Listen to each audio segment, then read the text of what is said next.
জিব্রাইল আলাইহিসসালাম আল্লাহকে জিজ্ঞেস করলেন, আল্লাহ, আপনি কিসে খুশি হন?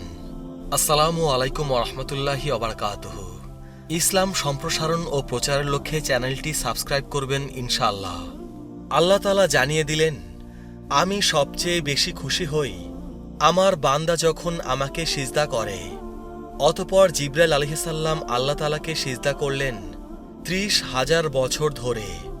জিব্রাইল আলাইহিসসালাম মনে মনে খেয়াল করলেন, আমার থেকে এত বড় দামি, এত বড় লম্বা সিজদা দুনিয়ার আর কেউ করতে পারবে না। আল্লাহ তাআলা নিশ্চয়ই আমার প্রতি খুশি হবেন। জিব্রাইল আলাইহিসসালাম আল্লাহ তাআলার উত্তরের অপেক্ষায় রইলেন, কিন্তু আল্লাহ তাআলার পক্ষ থেকে কোনো খুশির বাণী জানানো হলো না। তখন জিব্রাইল আলাইহিসসালাম আল্লাহ তাআলাকে জিজ্ঞেস করলেন, আল্লাহ, আমি যে এত লম্বা সিজদা করলাম, আপনি কি আমার সিজদায় খুশি হননি?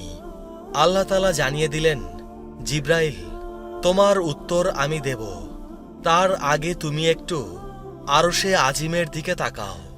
জিব্রাইল আলাইহিসসালাম তাকিয়ে দেখলেন, আল্লাহ রাব্বুল আলামিন আরশে আল্লাহর কুদরতি নূর দিয়ে লেখা রয়েছে, লা ইলাহা ইল্লাল্লাহু মুহাম্মাদুর রাসূলুল্লাহ। জিব্রাইল আলাইহিসসালাম জিজ্ঞেস করলেন, হে আল্লাহ, আমার সিজদার সঙ্গে এই কালিমার কি সম্পর্ক? আল্লাহ তাআলা বললেন, জিব্রাইল, শোনো, আমি আল্লাহ এ দুনিয়া তৈরি করব, ওই দুনিয়ার মানবজাতি ও জিন জাতির হেদায়েতের জন্য লক্ষাধিক নবী রাসূলগণকে পাঠাবো। সর্বশ্রেষ্ঠ ও সর্বশেষ নবী মুহাম্মদকে পাঠাবো সাল্লাল্লাহু আলাইহি ওয়াসাল্লাম।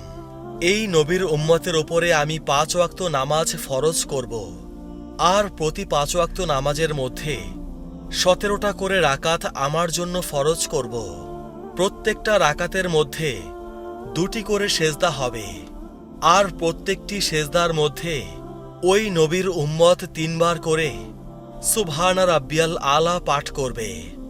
জিব্রাইল, তুমি জেনে রাখো, আমার ওই মাহবুব নবীর উম্মত যখন সিজদায় গিয়ে সুবহানা রাব্বিয়াল আলা বলে আমাকে ডাক দেবে, তুমি জিব্রাইল ৩০,০০০ বছর সিজদা করে যে নেকি পেয়েছ, আমি আল্লাহ আমার বান্দার আমল নামায় এর থেকেও ৪০,০০০ গুণ বেশি নেকি লিখে দেব। সুবহান আল্লাহ। এই জন্য মুসা আলাইহিসসালাম কাঁদছেন, আল্লাহ, আমাকে ওই নবীর উম্মত বানিয়ে দাও যে নবীর উম্মত এক সিজদায় জিব্রাইল আলাইহিসসালামের সারা জীবনের ৩০,০০০ বছরের সিজদার নেকি নিয়ে গেল। আমরা সেই নবীর উম্মত। আমাদের কি করা উচিত আর আমরা কি করছি? আল্লাহ আমাদের ৫ ওয়াক্ত নামাজ পড়ার তৌফিক দিন। সবাই কমেন্টে লিখব আমিন।